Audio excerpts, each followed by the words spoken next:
তিনটি। তিথি। আলিফ ওয়াও ইয়া। আলিফ ওয়াও ইয়া। আলিফ ওয়াও আমি ইয়া। আলিফ ওয়াও ইয়া। আলিফকে কেন্দ্র করে কি মাদ হয়? আলিফ মাদ। আলিফ মাদ। আলিফ মাদ হয়। আলিফকে কেন্দ্র করে আলিফ আলিফ মাদ। মাদ হয়। আলিফ। আচ্ছা, আলিফ মাদ কখন হয়? আলিফের জবরের পরে আলিফের তাহলে আলিফ। আলিফের ডান পাশে জবর বাম থাকবে। পাশে অক্ষরে জবর আলিফের থাকলে, ডাইনের জবর। একটা জিনিস ওই আমি ডান বলেছি, দিকে। যদিও আমরা অনেক সময় দেখতে পাই পড়ানো সিস্টেমের মধ্যে জবরের বামে খালি আলিফ, এরকম আমরা দেখতে পাই, শুনতে পাই আর কি। তা এটাও সমস্যা নাই। তবে আমার কাছে যেটা মনে হয় সেটা হলো, আপনি যখনই আলিফ দেখবেন, আলিফ তো আমরা সবাই জানি, আলিফ সবসময় আলিফ খালি তো মানে থাকে। সব সময় খালিই থাকে। তো এই জন্য খালি কথাটা বলার দরকার নেই। আপনি এভাবে বলতে পারবেন, যখনই আলিফ থাকবে তার ডাইনে খেয়াল করতে হবে শুধু। ডাইনের জবর সাধারণত জবরই থাকে 90% জায়গাতে। তা তখনই আলিফটা মাদ হয়ে যাবে। আর ওয়াওটা যখন দেখবেন কোথাও, তখন ওয়াওয়ের উপরে দেখবেন সাকিন আছে কিনা। তো সাকিন সাধারণত আমরা গত ক্লাসে বলেছিলাম যে ওয়াও কিন্তু সাধারণত তার একটা চাহিদা আছে।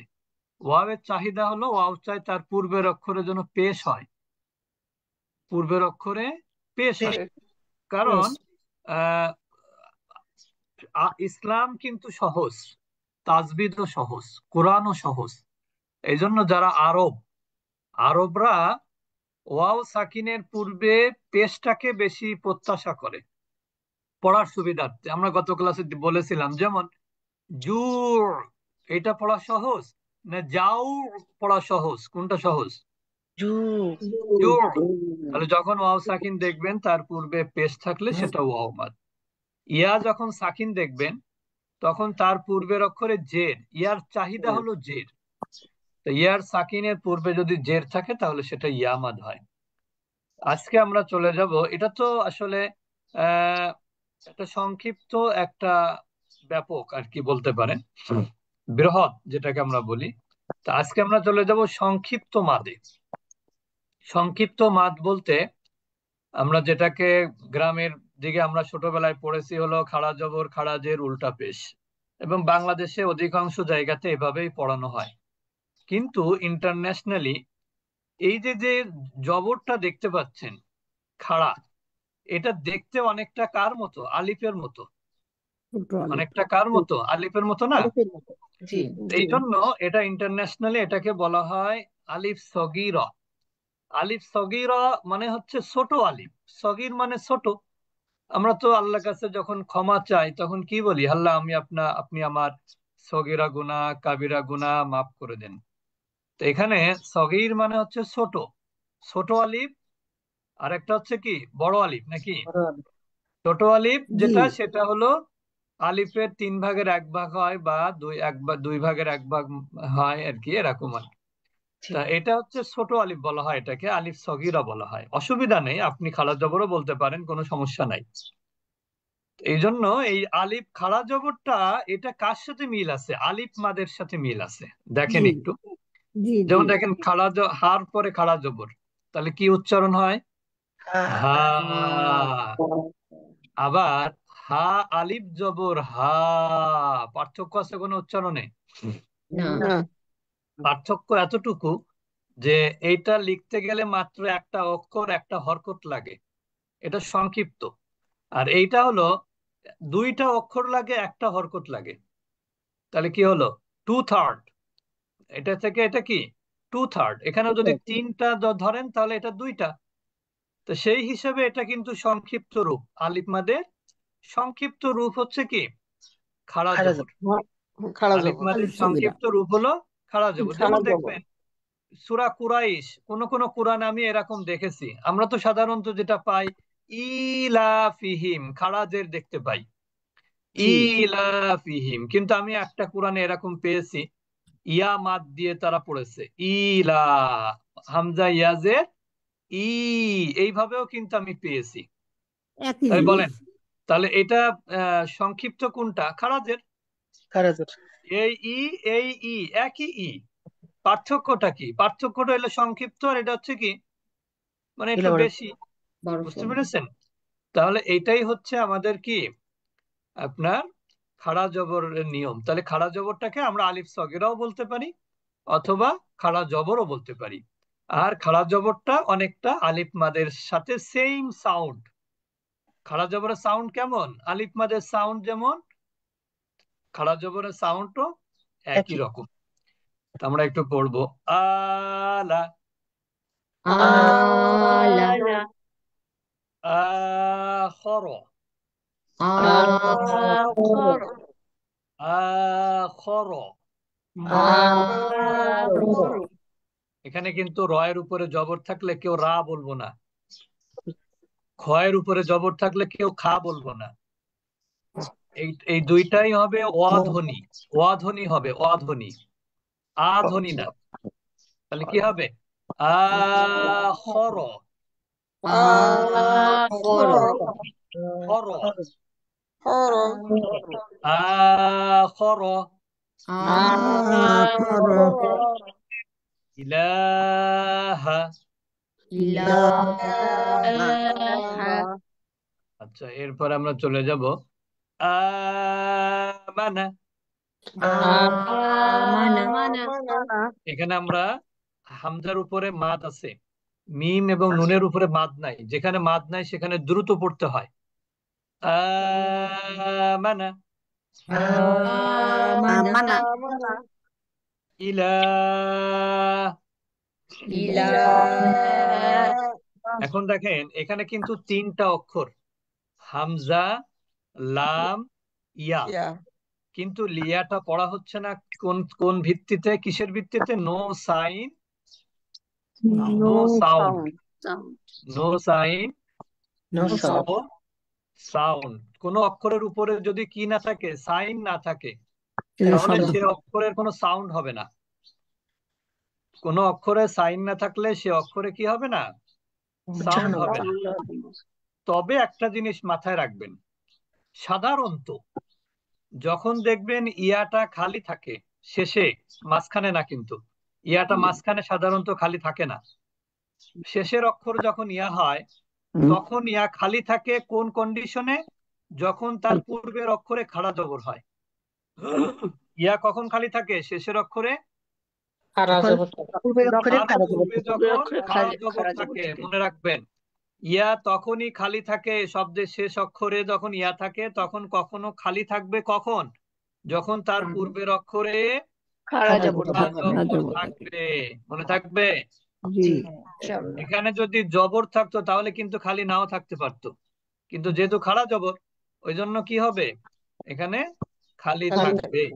আরেকটা জিনিস মনে রাখবেন, ইয়া তখনই উচ্চারণ হবে না সাধারণত যখন ইয়ার নিচে হরকত থাকবে না, মানে ওই নোক্তাও থাকে না। যখন ইয়াটা উচ্চারণ হয় না তখন ইয়ার নিচে নোক্তাও থাকে না। এটাও একটা বিষয়। তাহলে দুইটা বিষয় খেয়াল করতে হবে, যে যখন শব্দের শেষ অক্ষর, তাই আমরা কিন্তু বাবারও বলছি, শব্দের শেষ অক্ষর যখন ইয়া হবে এবং তার পূর্বের অক্ষরে যখন খাড়া জবর হবে বা আলিফ সগিরা হবে, তখন ওই ইয়াটা সাধারণত উচ্চারণ হবে না। আর এই উচ্চারণ না হওয়ার আরেকটা বিষয় হলো, ওই ইয়াটাতে কিন্তু কোনো হরকত থাকবে না, মানে নোক্তাও থাকবে না, নোক্তাও থাকবে না। তার মানে যে ইয়াটা শব্দের শেষে থাকবে তার পূর্বে খাড়া জবর থাকলে ওই ইয়ার নিচে নোক্তাও থাকবে না। মনে থাকবে? জি জি কিন্তু শব্দের মাঝখানে এরকম ইয়া পাবেন না যেখানে নোক্তা নাই। ব্যাপারটা বুঝেছেন? জি। আবার শব্দের মাঝখানে এরকম ইয়াও পাবেন না যে ইয়াটাতে হরকত নাই। কি বুঝলেন? তার শব্দের মানে মাঝখানে মাঝখানেও ইয়া হরকত বিহীন পাবেন না এবং নোক্তা বিহীন পাবেন না, কিন্তু শব্দের শেষে ইয়াকে হরকত বিহীনও পাবেন, নোক্তা বিহীনও পাবেন, তখন যখন তার পূর্বের অক্ষরে মানে খাড়া জবর বা আলিফ সগিরা থাকে। ক্লিয়ার? জি সবাই বুঝেছেন? জি স্যার। তাহলে হবে আমানা, আমানা, ইলা, আলা, আলা আলা না, আলা আইনতে টান হবে না, যেখানে আলা হরকত থাকবে সেখানে মাদ হবে না। আলা আলা আলা আয়াতি আয়াতি আয়াতি আয়াতি আয়াতি অনেক সময় দেখবেন কি যদি গাড়িতে কড়া ব্রেক না করা যায়, ব্রেক যদি দুর্বল হয়, তাহলে গাড়ি কিন্তু যেখানে থামাতে চান সেখানে থামাতে পারবেন না। তা যদি আপনি নিয়মটাকে ভালোভাবে না জেনে রাখেন, তাহলে কিন্তু দেখবেন এখানে তাতেও মাদ হয়ে যেতে পারে। এই জন্য দুইটা যেহেতু পর পর পর মাদ আছে, এই টানে তাতেও মাদ হয়ে যেতে পারে, এই জন্য খেয়াল করতে হবে সাবধানে। আয়াতি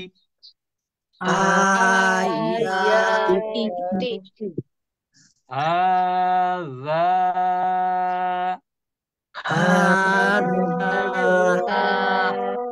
এই হাজাতে দুইটাতে মাদ আছে, কিন্তু আমরা আজকে নাজারা পড়ার সময় অনেককে দেখলাম হাতে মাদ করলেন কিন্তু জাতে মাদ করলেন না। দুইটাতে মাদ আছে, হাতে খাড়া জবর, জাতে আলিফ মাদ, দুইটা অবশ্য বলতে গেলে এক প্রকার আলিফ মাদি। হাযা জাল পাতলা হবে। হাযা আবার আবার কেউ যেন আবার এইভাবে মাদ করেন না যে হাতে একটু বেশি করব, জাতে একটু কম করব, যেহেতু শেষে মাদ দুইটাই সমান। হাযা হাযা যালিকা যালিকা ওরে আল্লাহ রে, রেকর্ড তো দেওয়া হয়নি। যালিকা যালিকা এরপরে আমরা চলে যাব, দেখেন এই যে একটু দেখালাম, বললাম না ইলাফি, সূরা কুরাইশের অংশ। ইলাফি ইলাফি এটা হচ্ছে ইয়া সগীরা বলা হয় কেন জানেন? ইয়া সগীরা এমনিতে লিখতে হলে মানে ইয়া মাদটা কি, ইয়া মাদ হচ্ছে এটা যদি আমি ইলাফি লিখি তাহলে কিভাবে লিখবো? ইয়া হামজা ইয়া জের ই, আর এই যে লাম খাড়া জবর যেটা, এটাও কিন্তু আমি এইভাবে লিখতে পারি, লাম আলিফ জবর লা, তারপরে কি ফা জের ফি, ইলাফি, এইভাবে লিখতে পারি। কিন্তু কিন্তু জি আমি এখানে ইয়ামাতকে সংক্ষিপ্ত করলাম কিভাবে? ইয়াকে না এনে হামজার নিচে খাড়াজের দিলাম, বুঝতে পেরেছেন? জি ইয়াকে না এনে হামজার নিচে খাড়াজের দিলাম, এই জন্য এটাকে বলা হয় ইয়া সগীরা। উচ্চারণটা মূলত তো ইয়া, দেখেন ইয়া আগে আসছে নাকি ইয়া হামজা খাড়াজের আগে আসছে বলেন তো আরবিতে? ইয়া আগে আসছে। এই যে জবরজের পেশ কে দিয়েছে? হাজ্জাজ বিন ইউসুফ, হাজ্জাজ বিন ইউসুফ, বুঝতে পেরেছেন? আল্লাহ রসুল কিন্তু খালাসুল জবরজের পেশ দিয়ে যাননি, বুঝেছেন? জি তাহলে ইলাফি ইলাফি বিহি বিহি বিহি বিহি ইয়াস্তাহয়ি, ইয়াস্তাহয়ি এখানে সিনটা উচ্চারণ হয় জিহ্বার আগা নিচের দাঁতের গোড়া, আমরা যেরকম শীষ ধ্বনি বাজাই। ইয়াস তাস ইয়াস ইয়াস ইয়াস্তাহয়ি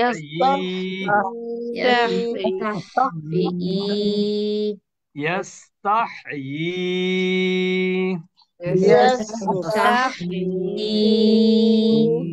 এরপর আমরা চলে যাব উল্টা পেজ, যেটাকে আমরা বলি ওয়াও সগীরা। ওয়াও সগীরা কিভাবে হলো দেখেন, এই দাউদ আলাইহিস সালাম নবীর নাম, এখানে ওয়াও উল্টা পেশ আছে, আমরা কিন্তু এটা এইভাবেও লিখতে পারতাম যে দাল আলিফ জবর দা, ওয়াও ওয়াও পেশ উ, দাল জবর দা, দাউদা, এভাবে লিখতে পারতাম। জি কিন্তু আমরা এটাকে সংক্ষিপ্ত করলাম কি দিয়ে? উল্টা পেশ দিয়ে। আমি মাঝে মাঝে একটা কথা বলি যে দেখেন যারা 1996 যারা এসএসসি পরীক্ষা দিয়েছেন বা ইন্টার দিয়েছেন, তাদের সময় শর্ট হ্যান্ড ছিল, শর্ট হ্যান্ড। জি যারা সাংবাদিকতা করে তাদের জি জন্য জি এটা খুবই উপকারী। যেমন আমার লিখতে গেলে ময়কার র লিখতে হয়, আর শর্ট হ্যান্ডে এরকম একটা প্যাচ দিলেই আমার হয়ে যায়। এরকম কিছু আছে, কিছু সাইন আছে আর কি, ওগুলো মুখস্থ করতে হয় আর কি। তা আমার আপন ছোট ভাই আর কি, ও তখন ইন্টার মনে হয় সম্ভবত পরীক্ষা, আমি ওকে দেখতাম ওই শর্ট হ্যান্ড প্র্যাকটিস করতো আর কি। তো এইটা হলো বলতে পারেন শর্ট হ্যান্ড। উল্টা পেজটাকে কি বলতে পারেন? Short short hand. Short hand. বুঝতে পেরেছেন? তাহলে জি দাউদা, দাউদা আর কেউ কেউ আবার দা উদা বলবেন না, উ আর উ এক জিনিস না কিন্তু। দাউদা। দাউদা মনে রাখবেন অ এর উপরে যখন পেশ হবে বা উল্টা পেশ হবে, তখন অ উচ্চারণের সময় দুই ঠোঁট গোল করে উচ্চারণ করতে হয়, তাহলে এটার হামজা হয়ে যায় না। হামজা তো আর দুই ঠোঁট লাগে না, ঠিক না? জি হামজা উচ্চারণে কি দুই ঠোঁট লাগে? না, হ্যাঁ, না। কণ্ঠনালীর শুরু থেকে হামজা উচ্চারিত হয়, কিন্তু জি ওয়া উচ্চারণ করতে গেলে দুই ঠোঁট গোল করতে হয়। দাউদা, দাউদা লাহু। লাহু আসলে পেশের উচ্চারণেই ঠোঁট গোল করতে হয়, বলতে গেলে পেশের উচ্চারণেই ঠোঁট গোল করতে হয়। এবার এটা কারণ কি দেখেন, ওয়াও যদি উচ্চারণে ঠোঁট গোল করা লাগে, তো পেশের উচ্চারণে ঠোঁট গোল করতে হয়। তার কারণ কি, ওয়াও এর সাথে পেশের একটা সম্পর্ক আছে। আমরা জি কিন্তু প্রথমেই বলেছি যে ওয়াও চায় তার পূর্বে একটা পেশ থাকুক। ওয়াও সাকিন থাকলে ওয়াও কি চায়, তার পূর্বে পেশ একটা চাই। পেশ চায়। যেমন দেখেন এখানে, এখানে কিন্তু ওয়াও সাকিন আছে, মাও মাও। এখন মাও যদি না হয়ে যদি হতো মু, কোনটা সহজ হতো? মুটাই সহজ হতো। ওটাই সহজ হতো। হুম মাওটা হুম কিন্তু একটু কঠিন হয়, ঠিক না? মু। জি জি তো এই জন্য ওয়াও সাকিন যখন হয় তখন তার পূর্বে সে চায় তার পূর্বে যেন একটা পেশ থাকুক, ঠিক না? জি অনেক সময় দেখবেন যারা একটু বেশি কথা বলে ফেলতেছি আমি, সেটা হলো পরীক্ষার হলে যারা মেধাবী ছাত্র, তারা কি চায়, তার পাশে দুর্বল লোক বসুক নাকি সবল? সবল।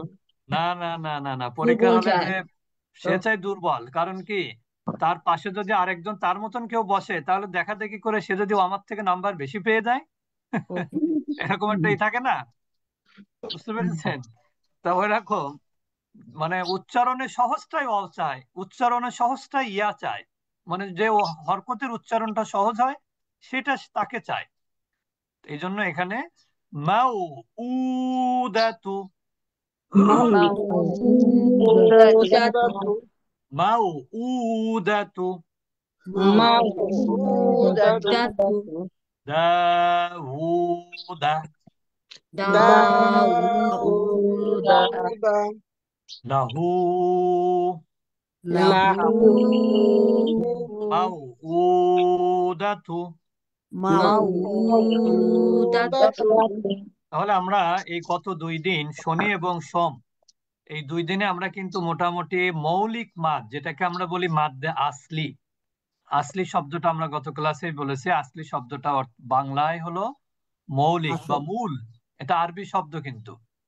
তা আমরা মাদ্দে আসলি হিসেবে কি কি পেলাম বলেন তো? আলিফ মাদ, আলিফ তার মাদ, ইয়া সাপোর্টিং, মাদ, ইয়া ওয়াও মাদ মাদ, ওয়াও মাদ ওয়াও সৌমাদ আচ্ছা আলিফ আলিফ মাদের সগীরা সাপোর্টিং আলিফ সগীরা, ওয়াও মাদের সাপোর্টিং ওয়াও সগীরা, ইয়া মাদের সগীরা সাপোর্টিং ইয়া ইয়া সগীরা। ইয়া সগীরা সগীরা এই সবগুলো কিন্তু এক আলিফ মাদ। এবং মনে রাখবেন এই মাদগুলো যদি আপনি ফলো না করেন, তাহলে আপনার কোরআন বিশুদ্ধ জীবনে কখনোই হবে না। কোনোদিন আপনি কোরআন বিশুদ্ধ তেলাওয়াত করতে পারবেন না যদি এইগুলো ফলো না করতে পারেন। আপনি 4 আলিফ মাদ শিখলেন, 3 আলিফ মাদ শিখলেন, গুন্না শিখলেন, আল্লাহ শব্দের পর মোটা পড়া শিখলেন, র পড়া শিখলেন, আপনার পড়া জীবনে শুদ্ধ হবে না যদি বেসিক মাদ না শিখতে পারেন।